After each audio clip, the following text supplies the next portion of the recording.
할렐루야.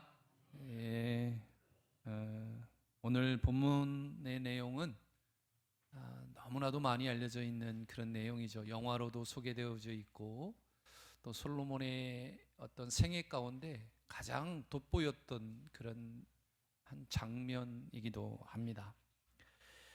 오늘 본문의 연결을 보면 사실은 3장 4절부터 시작으로 보면 됩니다. 솔로몬이 일천번제를 드립니다. 그리고 난 이후에 꿈에 여호와가 나타나셔서 내게 뭘 줄까라고 하는 여호와의 음성을 듣게 되죠. 그럴 때 솔로몬이 오늘 답인 지혜를 구하죠. 내게 무엇을 줄까라고 하는 이 하나님의 물음은 사실은 백지수표를 준 거와 다르지 않는 겁니다. 네가 원하는 걸 적어, 그러면 줄 거야 라고 말씀하고 있는 거죠. 성경에 보면 이런 제안을 받은 사람이 없습니다. 여러분들 한번 찾아보시면 좋겠는데요. 우리가 1년 동안에 묵상하면서 혹시 이런 하나님께 내가 원하는 걸 줄게 라고 하는 직접적인 그런 말을 듣는 그런 자가 없다는 것, 솔로몬이 아주 유일한 거죠. 근데 우리가 백지수표 하면 다 내가 원하는 걸 주겠구나 라고 하는 생각을 가질 수도 있지만, 여기에는 백지수표이지만 약간의 제한이 있다라는 것을 우리가 생각하시면서 오늘 본문을 들으시면 아주 정확하게 볼 수 있다라는 겁니다. 그러니까 내게 무엇을 줄까 너는 구하라 라고 하는 이 말씀, 이 말은 뭐냐면 내가 내게 줄 것만 구해라 라는 말이에요. 그러니까 다 준다는 게 아니에요. 그러니까 내가 원하는 것은 내가 들어보니 그래, 내가 줄 수 있어, 걱정하지 마, 내가 원하는 거 다 줄 거야 라고 하는 그런 말씀이기도 하죠. 그러니까 이 말을 조금 더 우리 영적인 말로 바꾸면 내가 구하는 것 중에 내 뜻, 즉 하나님의 뜻을 벗어나서는 구하지 말아라 라는 겁니다. 그러니까 하나님의 하나님이 주시고 하나님이 원하시는 그 뜻 주시려고 하는 것에서 벗어나면 안 된다라는 거죠. 사사로이 구하지 말라라는 말씀이기도 합니다. 왜 그렇게 했을까요? 왜 하나님이 솔로몬에게 다 주었으면 좋겠는데 왜 제한적인 그런 백지수표를 주셨을까?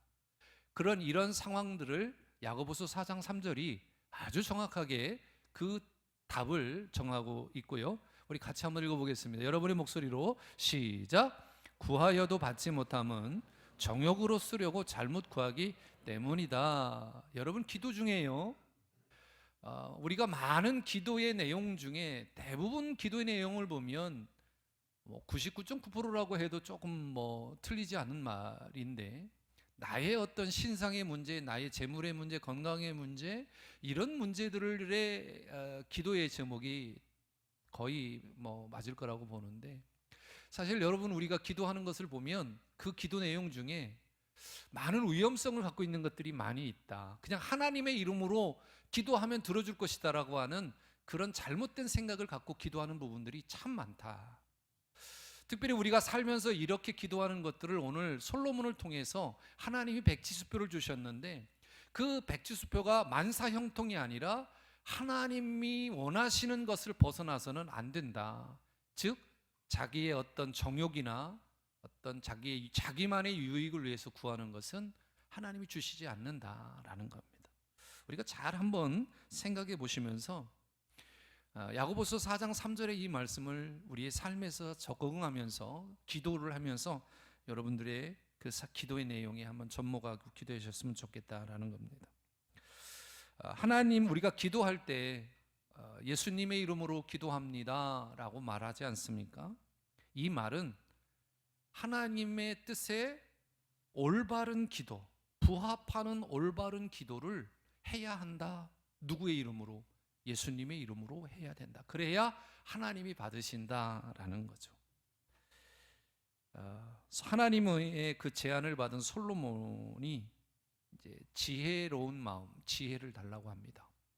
근데 이 지혜는 어떤 물질이나 이런 것을 구하는 것이 아니에요. 이제 그 말씀이 뒤에 한번 나오는데, 여러분이 가지신 성경으로 이 솔로몬이 지혜를 구한 것은 자신이 낮추는 그런 자세의 의미를 설명하는데요. 7절에 그 말이 3장 7절에 솔로몬이 내가 왜 지혜를 구하는지에 대한 답을 설명하고 있습니다. 7절 여러분이 가진 성경 같이 합해 볼까요? 시작. 나의 하나님 여호와여 주께서 종의 아버지 다윗을 대신하여 왕이 되게 하셨사오나 종은 작은 아이라 출입할 줄을 알지 못하고 또 지금의 자신의 상태가 그렇다는 겁니다. 여기서 작은 아이라고 하는 이 말은 나이가 어리다 그런 의미가 아니에요.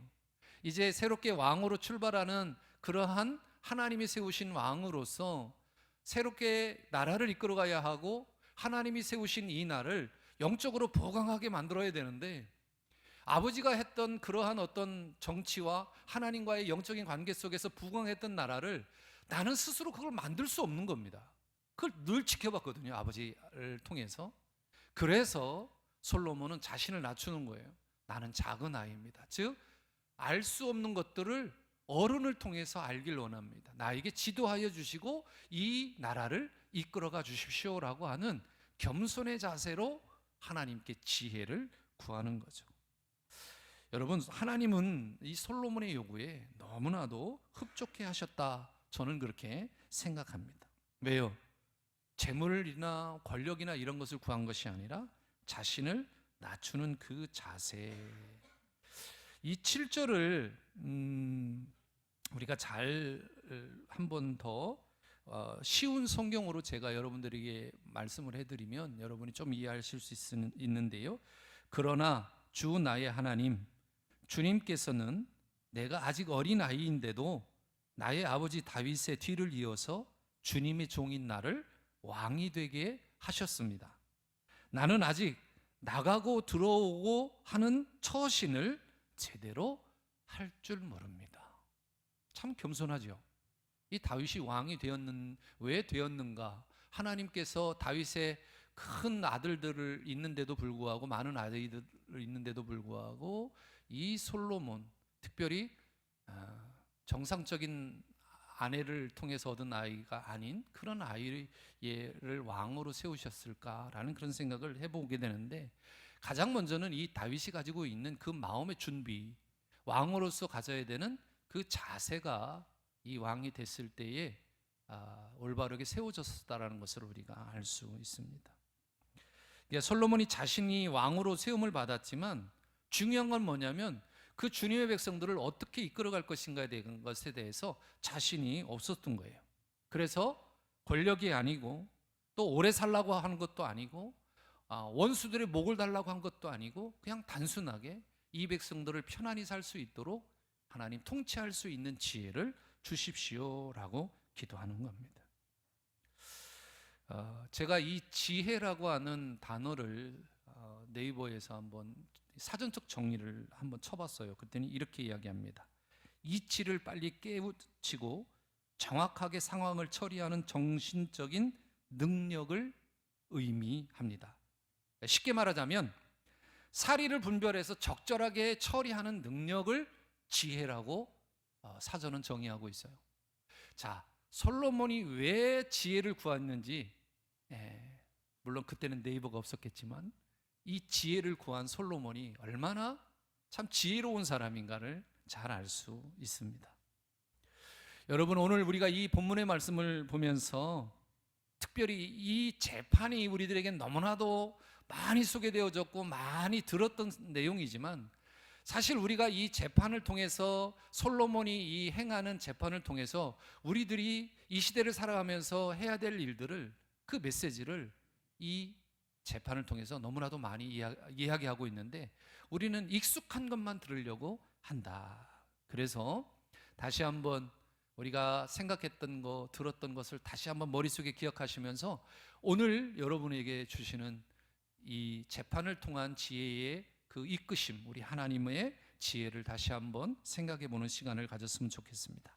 자, 사건의 발단은 이렇습니다. 16절부터 22절을 보니까 오늘 사건의 발달은 두 여인으로부터 시작이 되고요, 한 집에 두 여인이 살았습니다. 여기에는 한 집이라고 하는데 사실은 이 두 여인이 온전한 그런 가정이 아닌 온전한 가정을 이루고 사는 그런 사람이 아닙니다. 오늘 성경의 해석을 보면 여러분도 있을 수 있겠습니다만은 이제 몸을 파는 그런 여인으로 지칭하고 있는데, 그래서 여기 창기라고 하는 그런 단어를 쓰는데 3일 간격으로 아이를 낳습니다. 먼저 낳고 3일 후에 낳는데, 자고 일어나 보니까 한 여인이 그 아이를 이제 질식사 시킨 거예요. 그러니까 이제 이 아이가 죽었다 보니까 거기에 따르는 책임도 분명히 있을 것이고, 또 자기의 어떤 그런 잘못된, 자기가 낳은 아이를 죽였으니까 이런 정신적인 어떤 그런 책임도 분명히 느꼈을 거예요. 그래서 그 여인의 결정은 뭐였냐면 바꾸자 하는 거였어요. 바꾸자. 뭐 3일 터불이니까 뭐 누가 누군지 모르겠잖아요. 그렇잖아요. 누가 다른 사람들은 부모들은 알지라도 주변에 있는 사람들은 잘 모를 거라 생각을 합니다. 뭐 지금처럼 의술이 좋아서 뭐 친자 확인을 할 수 있는 부분도 아니지만, 중요한 것은 그 아이를 확실하게 내 아이라고 아는 것은 누구만 알아요? 엄마만 알아요. 그래서 옛말에 우리가 그 피 땡긴다라는 그런 이야기도 하잖아요.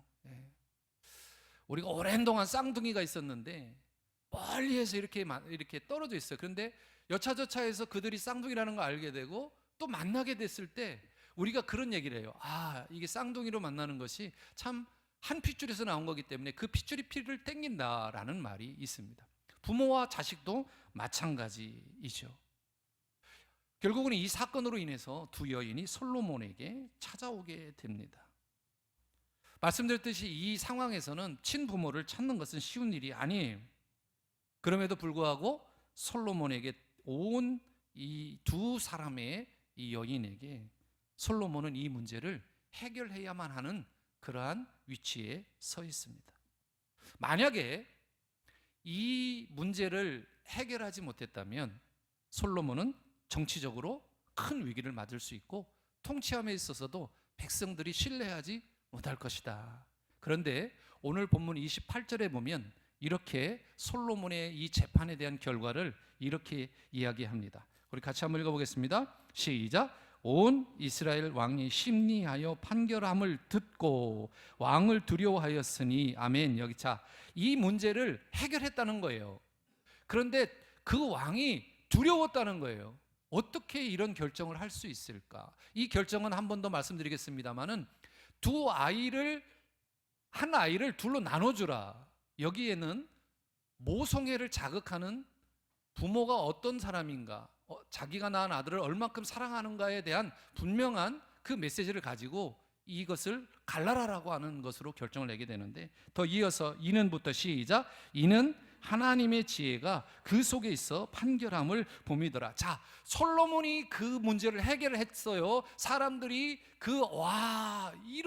이런 판결도 있구나라고 이야기를 했지만, 더는 사람들이 솔로몬을 본 게 아니라 그 문제를 해결하게 하시니까 누군가를 알게 됐다는 거예요. 여러분, 우리가 하나님의 지혜를 구하는 것이 단순히 어떤 문제의 해결만을 위해서는 것이 아니라 그 문제를 해결하시는 하나님께 우리를 통해서, 우리의 문제를 통해서 하나님이 영광을 받으신다는 사실을 우리는 꼭 기억해야 하는 겁니다. 그래서 우리에게 있는 여러 가지의 문제들을 너무나도 인간적인 문제로 해결하려고 하면 실패도 많아지게 되고 결국은 어려움을 당하게 돼요. 우리가 한 주간을 살아가면서 많은 어려움이 있잖아요. 아까 우리 장로님도 간증을 간단히 하셨는데, 여러분도 우리 장로님처럼 한 주를 살아가다 보면 업무적으로나 관계적에서 스트레스가 많아요. 그럼 그것이 다 해결되느냐? 그렇지 않을 때가 많이 있어요. 그럼 그게 스트레스가 축적이 되죠. 그걸 해결하지 못하면 많은 어려움을 겪고 이런 육신의 연약함도 찾아오게 되는 겁니다. 우리는 세상 사람들은 그래, 야, 한 잔에 마셔, 풀자, 이거로 끌어낼 수 있다 치지만 우리는 더 좋은 방법이 있잖아요. 그렇잖아요. 근데 우리의 모습들은 대부분 그거를 속에서 끓이고 가져간다는 거예요. 하나님이 주신 지혜를 가지고 문제를 해결하면 나도 기쁨이 되고 하나님도 영광이 되지만, 여러분, 과연 우리가 그렇게 하느냐? 한번 질문을 여러분 스스로에게 던져보았으면 좋겠습니다. 아마도 반은 그렇다고 하고 반은 그렇지 않다라고 생각을 하는 거죠. 여러분, 우리가 하나님이 주신 지혜를 바라보지 못하면 우리가 무엇을 바라보냐면 그 문제의 상황만을 바라보다 보니까 두서가 없어지는 거예요. 즉 혼란스럽게 되고 당황스럽게 되고 그 나중에는 그 문제에 매몰이 되는 거죠. 가장 이 비유에게 우리들에게 준 비유가 뭐냐면 제자들이 타고 있는 배에 풍랑이 일게 됐을 때 예수님께서 저 건너에서 오실 때 예수님을 귀신으로 보잖아요. 그렇지 않습니까? 그런데 그 바다를 잠잠하게 할 분이 누구예요? 예수님이거든요. 그런데 그 당신의 스승을 귀신으로 보는 사람들. 그게 왜 그렇지요?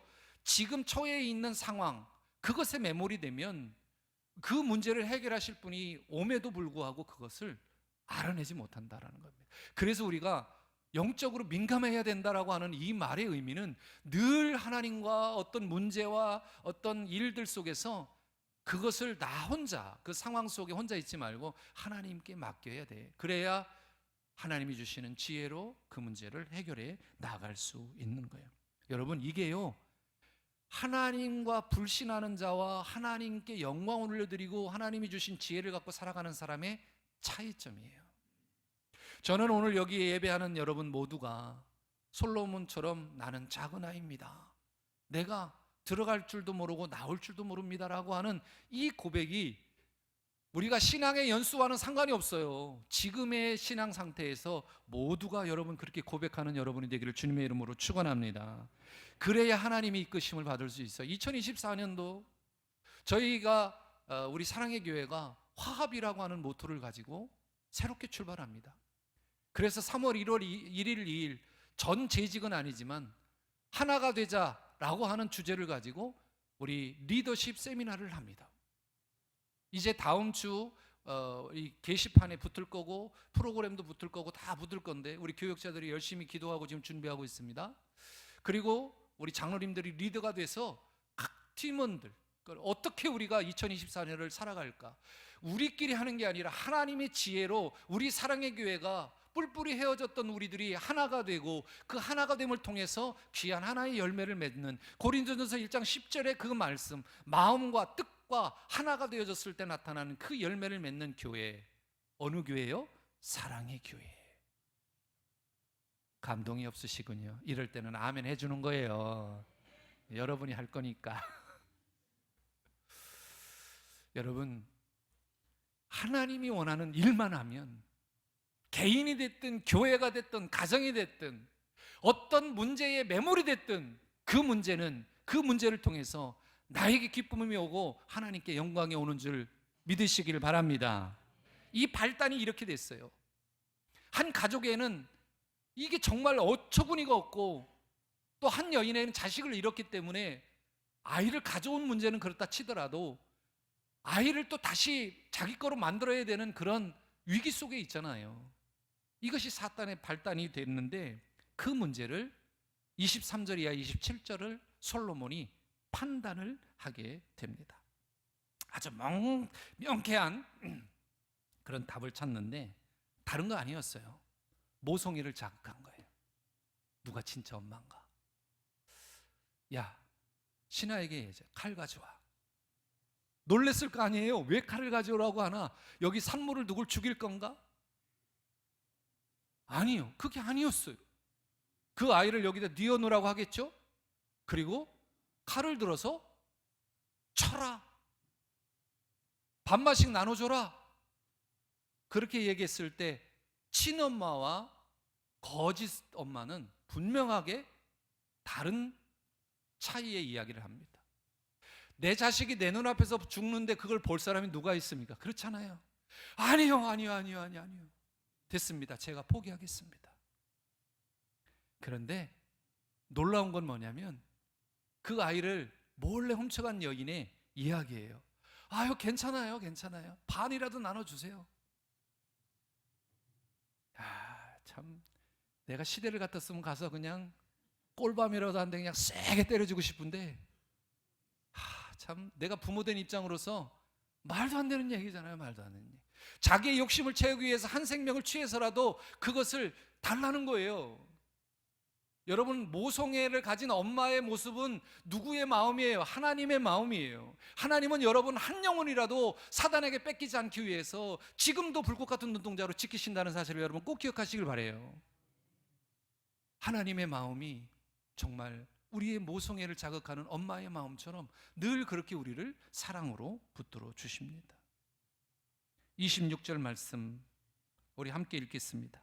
시작. 그 산 아들의 어미가 되는 여자가 그 아들을 위하여 마음이 불붙는 것 같아서 왕께 아뢰어 청하건대 내 주여 내 산 아이를 그에게 주시고 아무쪼록 죽이지 마옵소서 하되 다른 여자는 말하기를 내 것도 되지 말고 내 것도 되지 말고 나누게 하라 하는지라.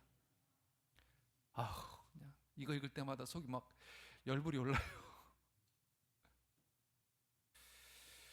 여러분, 자신의 아이가 죽었으면 자기의 부주의로 죽었으면 그것에 대해서 잘못을 뉘우치고 그렇게 해야 되는 게 우리 부모의 마음 아니에요? 자신의 아이도 아닌 다른 애 아이를 자기 거라 주장하고 있는 것, 이것이 세상이 혹은 사단이 가지고 있는 정신이에요. 이 시대에 우리가 정말 말씀으로 바로 서야 하는 것은 뭐냐면, 아까 우리 장로님 기도 중에 이 세대가 정말 우리 장로님 찬양 중에 이단들이 너무 많아요. 여러분이 우리나라에서 이단이 가장 많은 데가 어디라고요? 인천이에요, 인천. 왜 인천이 많은지 아십니까? 기독교가 이 인천을 통해서 들어왔거든요. 그래서 이단들도 하나님의 이름을 부른다고 하는 그들도 이곳이 되게 성지처럼 느껴지는 거예요. 그래서 자신들의 정체성을 확립하기 위해서 하나님의 교회, 신천지, 여호와의 증인, 곳곳마다 진을 치고 있어요. 그런데 우리 그리스도인들은 어땠죠? 전도하지 않으려고 합니다. 여러분, 우리가 진정한 하나님의 자녀라면 다른 것은 다 양보하더라도 나의 믿음, 내 자녀들의 믿음은 그들에게 빼앗겨서는 안 되는 겁니다. 우리의 신앙을 굳게 지켜야 하는 거예요. 여러분, 어떤 여인이 진정한 여인이죠? 저는 이 불붙는 마음이라고 하는 이 단어, 얼마나 절박했고 그 마음에 불붙는 듯한 그런 마음이 들었을까? 얼마나 큰 두려움. 왕의 명령만 하면 그 아이는 죽는 거예요. 내가 부모가 되고 얘가 부모가 아니다, 그건 중요한 게 아니라 왕의 명령이 한마디 죽여 하면 그건 끝나는 거예요. 그러니 그 마음에 얼마나 불붙는 듯한 그런 아이를 향한 사랑의 마음이 있었겠습니까? 솔로몬은요, 이걸 보고 싶어 했던 거예요. 이거를. 그러면서 결론을 내리죠. 이 여인에게 진짜 엄마가 누구냐? 다른 여인에게 아이를 주라 라고 한 여인이 어머니다. 자, 솔로몬이 이렇게 판결할 수 있었던 것은 무엇 때문이죠? 바로 하나님이 주신 지혜 때문입니다. 여러분도 이제 솔로몬처럼 이러한 일들이 경험될 수 있어요. 그럴 때 오늘 교훈을 삼아서 내가 하는 것이 아니라 하나님 어떻게 해야 합니까? 이 문제를 어떻게 해결해야 합니까? 여러분, 기도하시면 돼요. 눈물로 기도하시면 돼요. 그러면 우리 하나님이 그 문제를 해결해 주실 줄 확신합니다. 우리는 늘 이 확신을 가지고 살아가야 합니다. 자, 결말이에요. 28절. 온 이스라엘의 왕이 심리하여 판결함을 듣고 왕을 두려워하였으니 이는 하나님의 지혜가 그 속에 있어 판결함이다. 솔로몬은 아이를 둔 여인의 분쟁의 사건을 지혜롭게 판결했습니다. 이 판결 속에 무엇이 드러났어요? 솔로몬을 통해서 신적인 하나님의 권위가 드러났어요.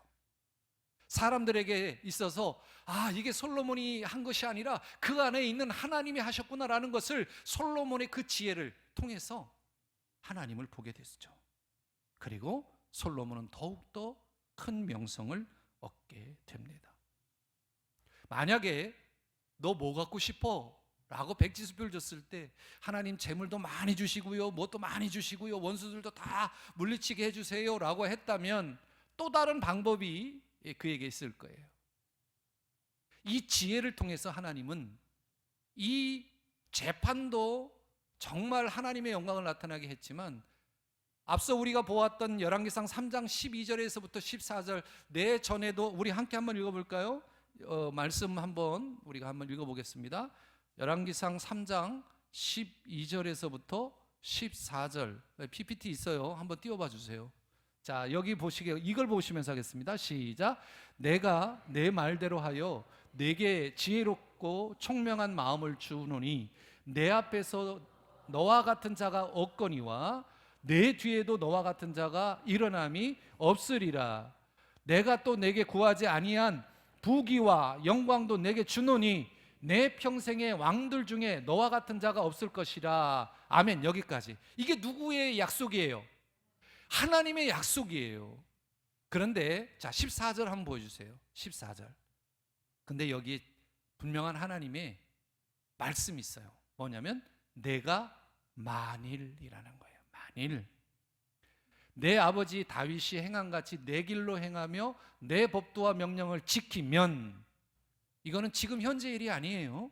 앞으로의 일이에요. 내가 또 내 날을 길게 하리라 약속을 하십니다. 근데 솔로몬이 하나님이 주신 지혜로 엄청난 부와 명성을 얻습니다. 또 솔로몬 하면 주변의 많은 국가들이 그와 동맹을 해야 잘 산다고 생각을 했고, 또 동맹하려고 많은 그러한 동맹을 하고 결혼을 하게 되죠. 그래서 뭐 처첩이 한 1000명 정도 된다고 그러죠. 근데 중요한 건 뭡니까? 솔로몬이 처음부터 끝까지 그의 삶이 가지 않았다는 거예요. 여러분, 저는 이 둘로 나누었다고 하는 이 지혜가 잘못 사용되니까 어떤 일로 되냐면, 하나였던 이스라엘이 솔로몬이 이 지금 12절부터 14절까지 다윗처럼 14절의 말씀대로 행하지 않으니까 하나였던 나라가 둘로 갈라지더라는 거예요. 아주 중요한 메시지입니다. 여러분, 저와 여러분이 기도하는 모든 기도의 내용은 그것이 우리들의 시간이 아니라 하나님의 시간 안에 꼭 이루어짐을 여러분 기억하시길 바랍니다. 뭐 보통 우리가 기도에 응답하면 우리 제자 훈련할 때 했던 거 5가지의 예, 보통은 yes, no, 기다려, 뭐 이렇게 3가지를 알고 있잖아요. 그런데 하나님께 기도할 때 하나님 이거 주세요, 아니야, 그건 내 기도가 옳은 것이 아니야 라고 다른 방법으로 다른 것으로 주시는 하나님. 그 다음에 하나님 내게 지혜를 주십시오 라고 기도했더니 하나님께서는 그래, 그 지혜보다 더 좋은 걸 줄게 라고 하는 더 베스트, 최고의 것으로 주신다는 사실을 여러분 꼭 기억하시길 바라요. 문제는 뭐냐? 기도하지 않고 구하면 안 된다는 거예요. 정욕으로 구하면 안 된다. 솔로몬은 열왕기 3장 14절 말씀을 끝까지 지켜내지 못했다라는 거예요. 중요한 것은 오늘 지금의 이야기를 우리가 하는 거니까 우리가 기억해야 할 것은, 솔로몬이 지혜로운 왕으로 명성을 떨칠 수 있었던 것은 무엇 때문이라고요? 하나님이 주신 지혜 때문입니다. 자, 그렇다면 오늘 우리가 이 말씀을 듣고 이 시간 우리가 생각해야 될 것은 뭐냐? 우리가 간구해야 할 것은 바로 하나님의 나라를 이루어 가기 위한 지혜가 필요하다. 이 지혜를 우리가 구할 때 우리의 개인, 우리의 교회, 가정, 직장, 사회 모든 것들이 다 견고하게 서게 될 것이다. 혹시 여러분 2024년도에 준비하는 것이 있습니까? 여러분 기도하시길 바랍니다. 아니, 기도할 수 있도록 그 문제를 많은 사람들에게 내려놓고 같이 기도했으면 좋겠습니다. 그러면 우리의 기도를 들으시는 하나님께서 그 문제를 해결해 주시고 방법을 제시해 주셔서 그 길을 갈 때 우리에게는 놀라운 기쁨과 또한 그것을 바라보는 사람들에게는 하나님께 영광, 그 신적인 권위가 드러날 수 있도록 보게 하신다는 사실. 여러분, 오늘도 이 말씀, 우리가 너무나도 익숙한 솔로몬의 이 재판의 모습이지만 이 재판을 통해서 주시는 지혜를 통한 이 재판이 우리의 삶에서는 어떻게 나타날까 고민하시고 적용되어지시는 여러분 되시기를 주님의 이름으로 축원합니다. 그래서 이 한 주간도 여러분 문제 있으면 맡기시고, 그 맡겨진 문제가 해결되면 하나님께 늘 감사하시기를 다시 한번 권면하며 이 시간 말씀을 마치겠습니다. 기도하겠습니다.